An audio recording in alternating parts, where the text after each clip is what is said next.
Voici le tutoriel du jour et ici le but était d'optimiser un storytelling grâce à la caméra 3D d'After Effects.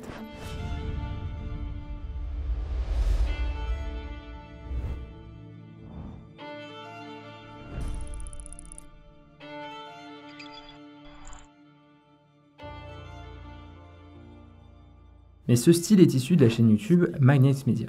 C'est une chaîne britannique de 1,6 million d'abonnés qui publie des documentaires sur l'entrepreneuriat et divers sujets, mais avec un storytelling ultra bien pensé et un montage de génie. Ça s'est démocratisé avec le temps, mais ça reste le pionnier dans son style. Ça fait 5 ans que le mec publie des vidéos et ce style de montage complexe et si chronophage est arrivé il y a à peu près 2 ans sur sa chaîne. En tout cas, je vous invite à aller voir parce qu'en francophonie, presque personne ne connaît. Overspend on furniture. IKEA is one of the world's strangest but also most innovative companies. And every year, they sell more than $50 billion worth of everything from chairs to bookcases to Swedish meatballs.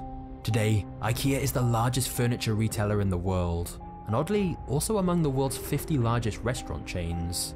But it all started with a dyslexic farm boy who started selling matches for pennies. IKEA has a remarkably uplifting story, and there's tons of genius business strategies along the way.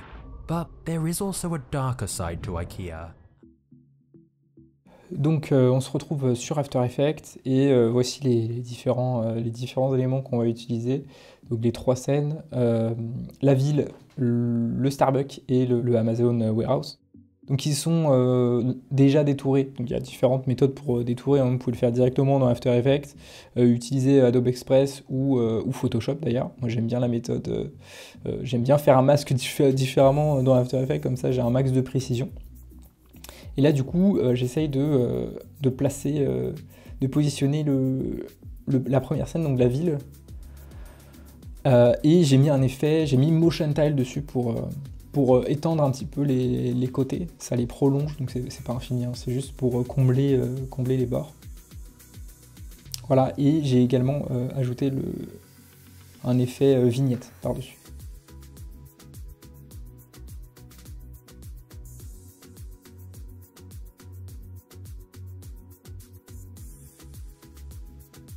Donc je viens placer le background de ciel étoilé. Donc j'ai pas forcément pris une bonne image parce que il y avait la mer en bas de l'image. Et si vous allez voir, ça va me gêner tout au long du tutoriel.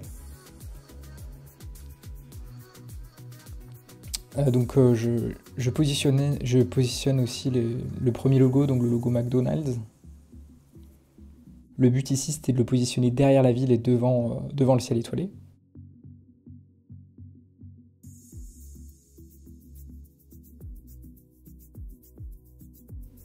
Donc c'est du tâtonnage, hein, là faut jouer avec les paramètres, donc l'échelle surtout.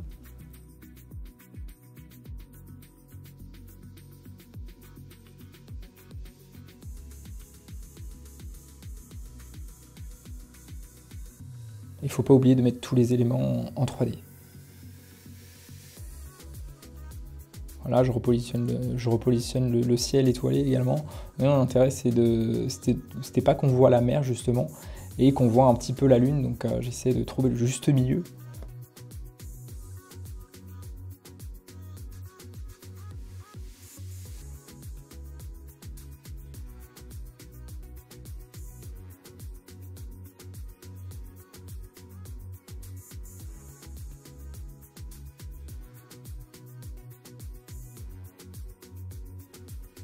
J'ajoute également le logo Amazon. J'essaye de le mettre derrière la tour.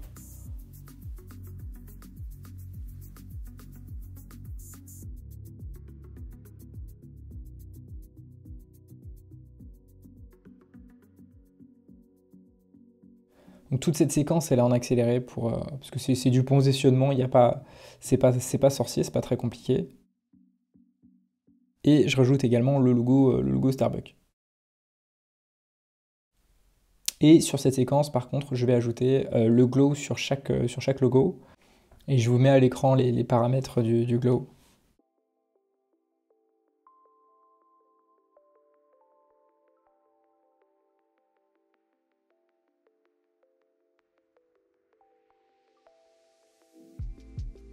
Ici, je vais ajouter une caméra. Et on va faire le premier mouvement de caméra, donc c'est un zoom arrière tout simplement.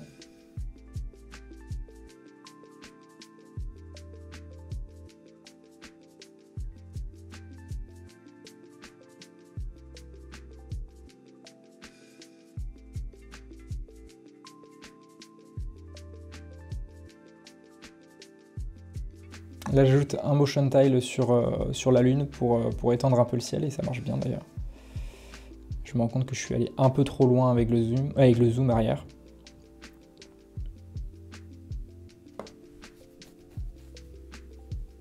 Donc du coup, ici, je vais créer un objet nul.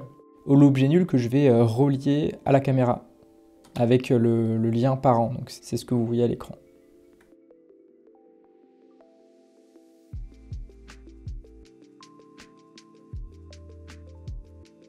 Ensuite, cet objet nul, il va servir uniquement pour la rotation de la caméra.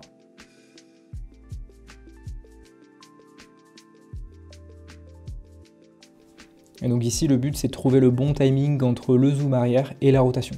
En concernant la rotation, je vais dans les paramètres pour lisser la courbe.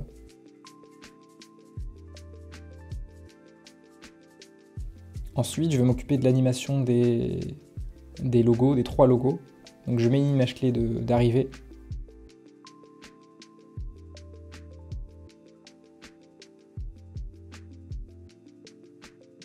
Et je modifie leur position de départ.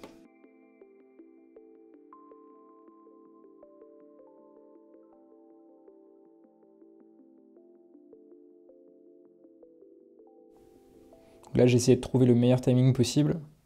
Et je vais dans le graphique de vitesse pour modifier la courbe.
Ensuite, je vais créer un autre objet nul que je vais relier à l'objet nul rotation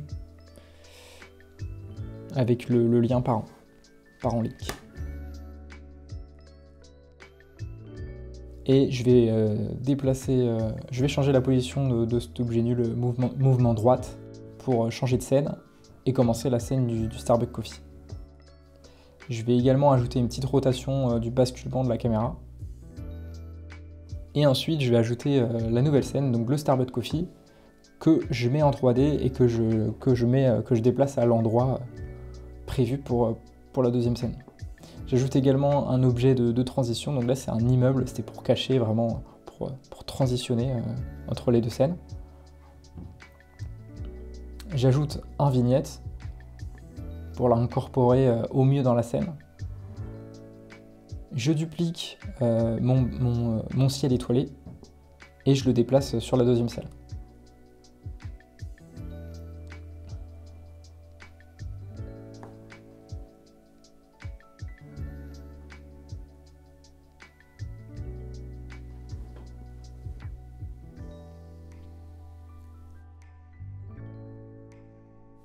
Voilà, là je mets une image clé sur la position de mon logo Starbucks pour le déplacer en même temps que la caméra.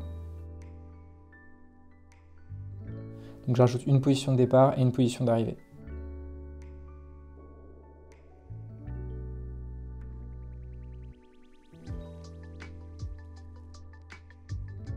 Et j'essaye de trouver le bon timing pour qu'il se déplace en même temps que la caméra.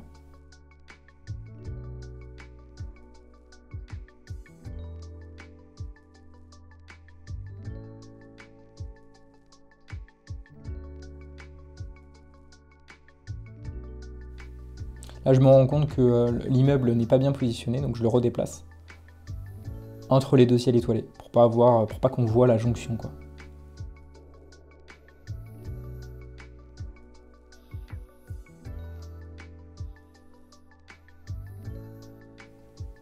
Là, je rajoute un nouvel objet nul et je le link à l'objet nul move droite. Et là, le but, c'était de relever la caméra vers le haut pour faire apparaître le texte. Texte qui apparaîtra en même temps que le mouvement de la caméra du nouvel objet nul. Donc là, je rajoute un titre. La police que j'ai utilisée s'affiche à l'écran.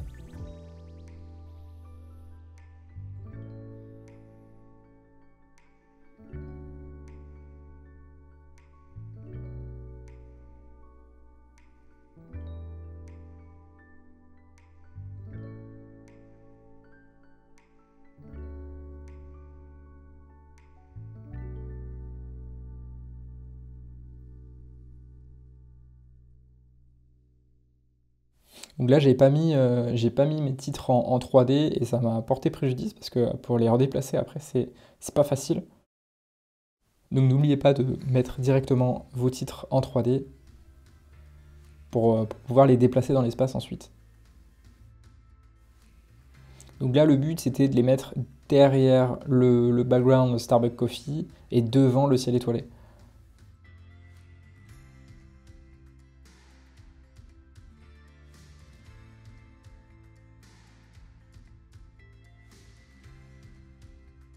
Donc je modifie leur courbe de vitesse dans le graphique de vitesse.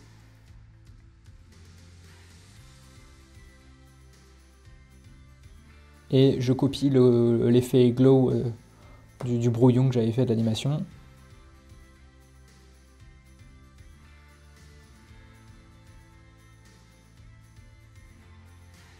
Je change les libellés de chaque asset pour pouvoir me repérer. Donc en bleu, les ciels étoilés, les titres et l'objet nul en rouge. Et les backgrounds en sable. Là, je crée un nouvel objet nul pour pouvoir effectuer la rotation de la transition vers la scène d'Amazon. Je le link à l'objet nul numéro 10. Je crée un nouvel objet nul, donc le numéro 12 qui s'affiche à l'écran. Tous les assets que j'ai utilisés précédemment, donc le ciel étoilé, les trois logos, et également donc la scène, la ville, le bâtiment de transition, et ainsi que le Starbucks. Je vais linker tous ces éléments-là à l'objet nul 10, et comme ça, l'objet nul 12, pardon, et de cette façon-là, je peux déplacer tous les éléments d'un coup pour pouvoir mettre une image clé, et ainsi effectuer ma transition vers la scène d'Amazon avec Jeff Bezos.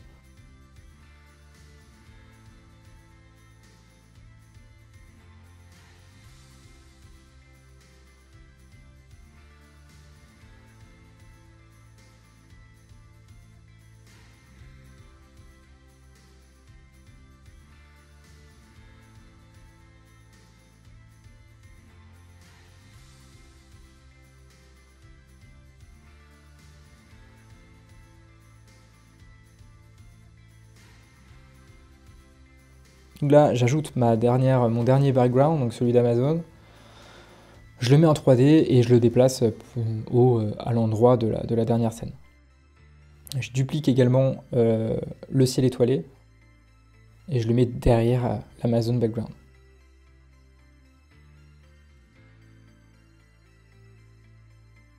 J'ajoute également donc le Jeff Bezos.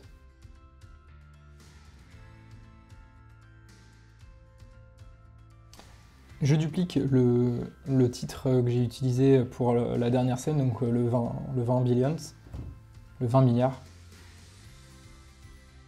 Et j'essaye de le déplacer sur la dernière scène. Je change la rotation pour le mettre à 90 degrés. et je change le titre tout simplement pour mettre 44 à la place de 20.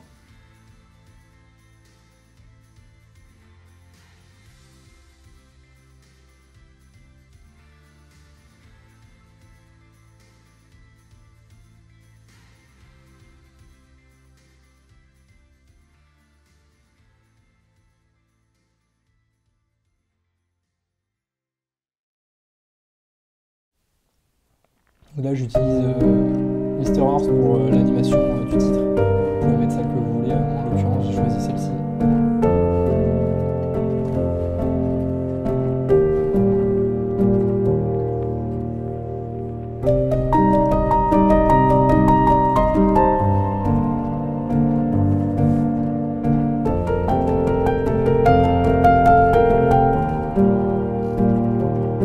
Donc ici, j'avais pas mis Jeff Bezos en 3D, donc forcément, c'est retourné. Ici, je duplique à nouveau le ciel étoilé pour combler l'espace vide et je le retourne.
Reporté sur le titre Jeff Bezos Founder of Amazon. Et là j'essaye de timer le titre au-dessus ainsi que le nom. Et là j'essaye de trouver un bon timing entre le 44 milliards et le titre Jeff Bezos. Ça s'affiche pas tout à fait en même temps.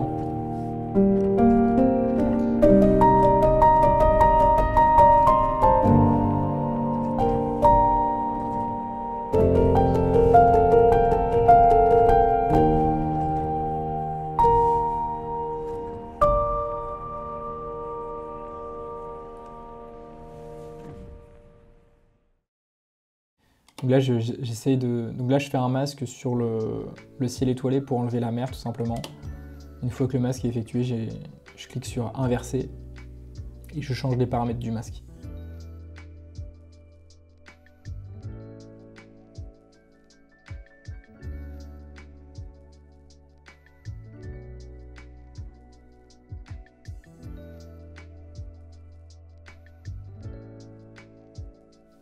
Je déplace le ciel étoilé. Il y aura deux lunes, mais c'est pas trop grave.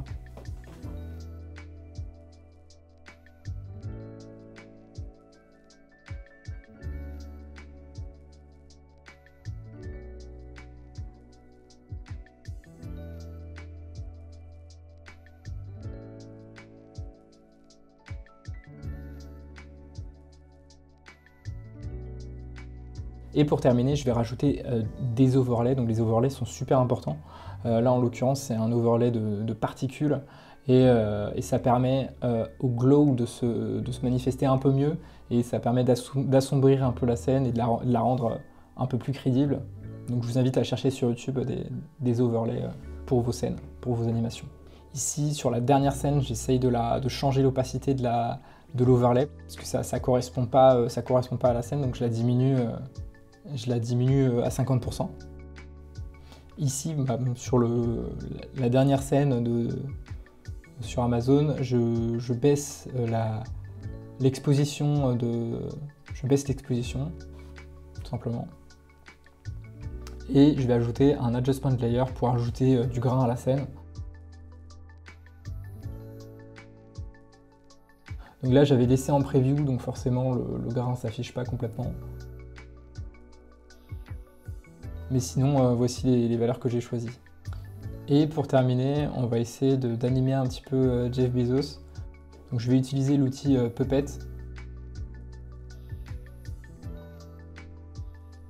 Et je vais mettre un maximum de points sur Jeff Bezos.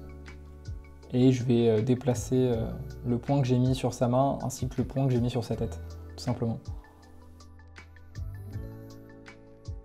Et je vais faire un aller-retour donc sur les 4 dernières secondes de l'animation.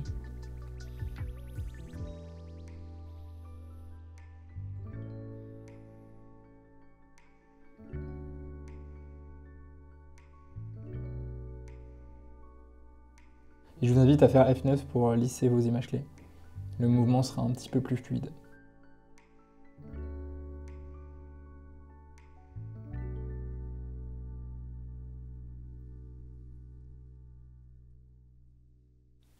Là, il faut essayer de faire un mouvement crédible de la main et de la tête, quoi.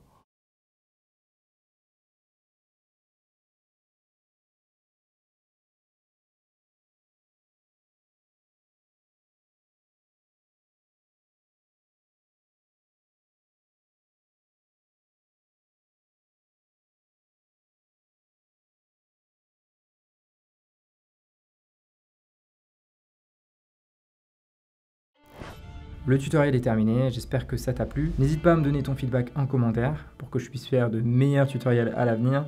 Et on se dit à la prochaine. Salut!